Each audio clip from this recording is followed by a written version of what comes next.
Teman-teman semuanya, para konten kreator lebih pro yang sudah lama ataupun yang masih baru, ya ketahuilah bahwasanya sampai sekarang masih banyak para konten kreator yang mana mereka itu sudah lama di FB Pro ya, tapi masih terjebak dengan akun yang stuck, tidak ada perkembangan penonton maupun pengikut. Nah, biasanya mereka ini adalah konten kreator yang masih bingung mau menentukan jenis konten mereka ini seperti apa, masih terombang-ambing lah. Jenis kontennya masih amburadul ya, masih campur-campur, kadang bahas ini, besoknya ngupload video yang lain, bahas sesuatu yang lain.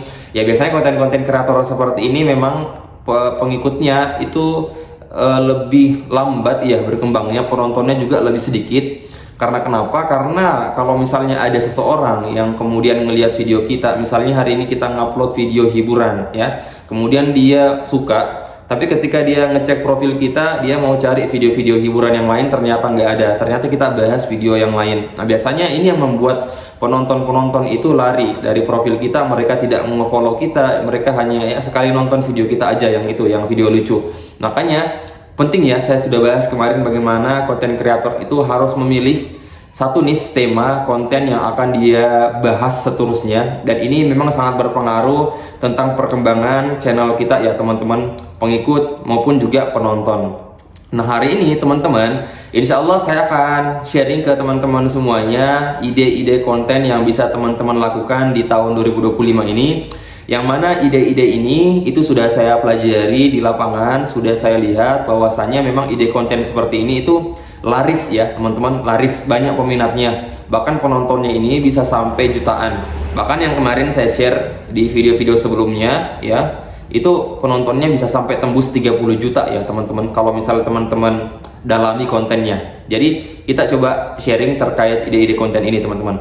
Nah, yang pertama teman-teman bisa coba buat konten ya hiburan. Nah, ini sangat laris ya teman-teman. Karena kenapa? Karena dunia Facebook itu kan kebanyakan para ibu-ibu ya, ibu-ibu, bapak-bapak yang ketika mereka baru tahu misalnya pegang handphone, itu biasanya larinya ke sosmed FB dulu teman-teman, bukan ke Instagram, bukan ke TikTok, tapi biasanya ke FB dulu ya. Makanya FB itu dikenal sebagai sosial medianya ibu-ibu, bapak-bapak, karena ketika mereka pulang kerja capek scroll, nah yang paling mereka butuhkan biasanya konten-konten hiburan nih teman-teman, karena lagi capek dan lain sebagainya.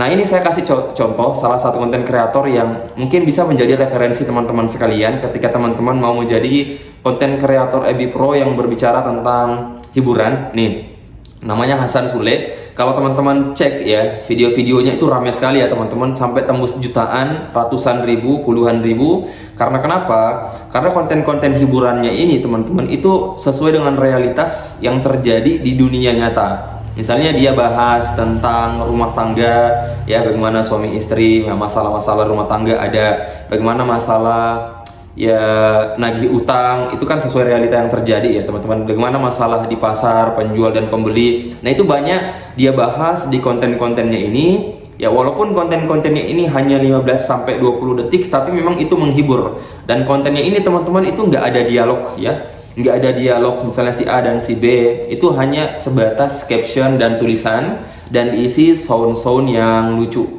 Dan ini sangat menghibur teman-teman. Bahkan bukan hanya para orang tua, saya pun juga yang banyak bergelut di sosial media lainnya seperti YouTube ya, kemudian Instagram, TikTok, saya pun juga masih tertarik nonton videonya. Jadi bisa menjadi referensi teman-teman ketika teman-teman memutuskan menjadi konten kreator hiburan ya.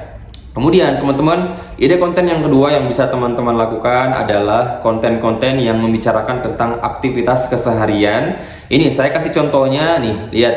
Ini seorang ibu rumah tangga yang mana konten-kontennya itu yang berbicara tentang aktivitas kesehariannya, mencuci, kemudian panen durian, kemudian membersihkan dan aktivitas-aktivitas lainnya. Dan kenapa penontonnya bisa rame? Ratusan, bahkan penontonnya sampai tembus hampir 30 juta ya teman-teman, itu di TikTok. Karena ibu ini selain nge-share videonya di Facebook, dia juga nge-share videonya di TikTok, dan di TikTok itu hampir tembus 30 jutaan, kalau nggak salah 27 juta ya, saking banyaknya penontonnya. Dan saya juga cek di Facebooknya itu sampai jutaan-jutaan penontonnya, luar biasa. Kenapa bisa sampai ramai itu ya, karena memang aktivitas keseharian ibu ini juga relate ya sama keadaan ibu-ibu kebanyakan. Misalnya aktivitas nyuci ya, kemudian juga aktivitas panen durian, itu sebenarnya hal yang menarik ya, karena durian kan merupakan salah satu buah yang banyak disukai oleh orang-orang. Jadi kontennya ini menarik teman-teman, karena mumpung sekarang lagi musim durian, jadi kontennya kebanyakan sekarang saya lihat seperti itu. Dan ibu ini kenapa bisa ramai juga penontonnya, karena memang ibu ini sudah punya dasar ya, dasar konten kreatornya dia sudah kuasai. Apa dasar menjadi seorang konten kreator? Dia harus bisa menguasai yang namanya hook ya. Saya sering bahas ya kemarin-kemarin, yang mana konten-konten si ibu ini ketika saya nonton semuanya itu ada hooknya teman-teman. Kalau misalnya bukan hook narasi, ya hooknya visual ya. Kalau misalnya hook narasi, ya teman-teman bisa lihat sendiri bagaimana kata-kata awal di video ibu ini itu yang langsung membuat kita penasaran ya. Kalaupun tidak ada kata-kata awal yang membuat kita penasaran, pasti dia pakai hook visual. Artinya misalnya dia langsung syuting durian ya, durian yang banyak. Nah, itu hook visual walaupun tidak ditemani oleh narasi-narasi teman-teman. Jadi ini hook dua yang teman-teman juga mesti pelajari ya, harus banyak pelajari dari para konten kreator yang sudah banyak followers, karena dengan mempelajari hal-hal seperti itu kita kemudian bisa menerapkannya di akun kita, di konten kita, sehingga konten kita juga bisa berkembang.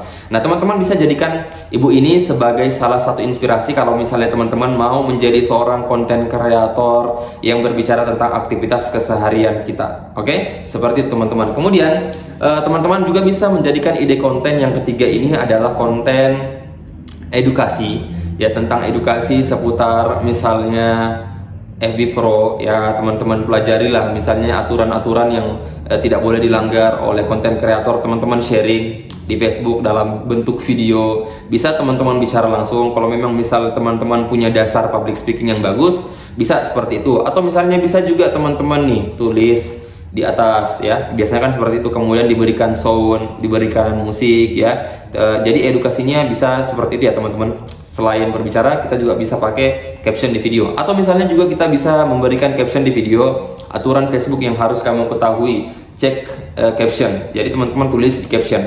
Nah, ini juga rame ya, saya lihat juga ini sangat banyak teman-teman yang terjun di dalam dunia edukator, konten-konten yang berbicara tentang edukasi, mengajarkan, sharing-sharing dan lain sebagainya. Saya pun juga teman-teman ya membuat channel kedua Facebook saya yang ini itu juga berbicara tentang sharing-sharing seputar dunia Facebook ya, berbicara tentang tips dan trik menjadi seorang konten kreator di FB Pro. Dan ini memang juga banyak diminati ya, karena orang-orang konten kreator FB Pro juga butuh ya teman-teman, butuh asupan atau ilmu menjadi seorang konten kreator. Karena memang kita tidak bisa pungkiri bahwa menjadi konten kreator itu kita nggak bisa jalan aja teman-teman, tapi harus punya landasannya, harus punya ilmunya. Makanya konten kreator edukasi seperti ini juga bisa dibilang ya lumayan laku juga di dunia Facebook teman-teman.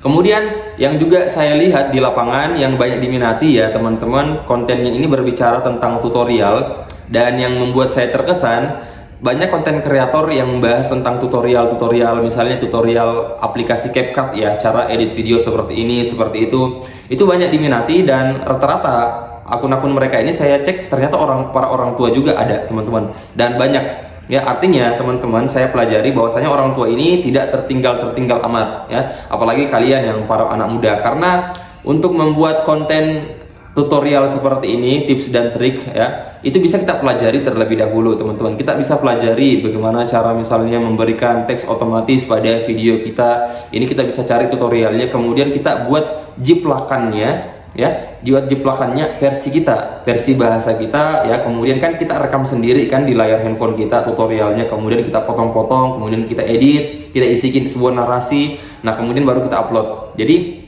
walaupun bahasanya tadi saya jiplak, tapi ini kita bukan jiplak dalam artian kita ngambil konten seseorang, tapi kita tiru idenya kemudian kita buat dalam versi kita. Karena harus teman-teman ketahui bahwa dunia kreator memang seperti itu teman-teman. Kita mencari edukasi atau kita mencari gambaran itu dari konten-konten orang lain, kemudian kita buat dengan versi kita. Dan itu juga yang saya lakukan selama kurang lebih 5-6 tahun saya menjadi seorang konten kreator ya. Rata-rata memang saya nggak menciptakan ilmu sendiri ya teman-teman, tapi saya pelajari juga dari teman-teman yang lain, kemudian saya olah. Kalau ada informasinya yang mau saya kurangi atau yang mau saya tambah, barulah kemudian saya edit di aplikasi editing. Jadi seperti itu ya teman-teman semuanya. Jadi itu mungkin yang teman-teman bisa jadikan sebagai ide konten. Yang pertama tadi ada hiburan ya, ini cukup menarik ya, kayaknya lebih banyak peminatnya hiburan ini. Kemudian Ada juga yang kedua, teman-teman bisa buat konten tentang aktivitas keseharian teman-teman ya. Kemudian ada yang ketiga, teman-teman buat misalnya konten-konten yang berbicara tentang edukasi, pengajaran, konten kreator atau misalnya ilmu-ilmu yang lain. Kemudian yang keempat, teman-teman bisa belajar membuat konten tentang tutorial ngedit dan lain sebagainya. Nah, ini ide empat ide konten yang banyak laris di dunia Facebookan. Teman-teman silahkan pilih dan teman-teman usahakan ukur diri dulu kira-kira teman-teman ini bisa terjun di mana ya. Usahakan satu niche atau satu tema konten aja teman-teman kuasai. Jangan campur-campur lagi karena tadi saya katakan bahwasanya kalau kita campur-campur, perkembangan akun kita atau channel kita itu sedikit lebih lambat ketimbang mereka yang satu niche atau satu tema konten. Seperti itu ya teman-teman. Saya harap semoga konten ini bermanfaat untuk teman-teman semua yang belum berlangganan, belum subscribe. Silahkan di subscribe dulu agar tidak ketinggalan konten ketika saya mengupdate video terbaru. Oke, assalamualaikum warahmatullahi wabarakatuh.